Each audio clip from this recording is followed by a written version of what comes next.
My dad is almost home, I can't tell time yet, but I know because the air becomes electric and my mother cleans the stove. I walk in through the door and both my eyes will find the floor, and I will search my brain to find something I might get yelled at for.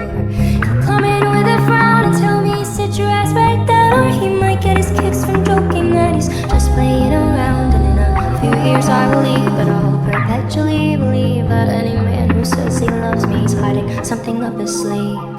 Wash me in the water, you can cut off all my hair, and I'll be changing like the weather, but I'll never be like him. The other girls date older guys and wear their t-shirts late at night, but everything I own that's oversized belongs to me, it's mine. And I don't have souvenirs of all the earliest of years. You know my father isn't dead, but it don't feel like he's still here.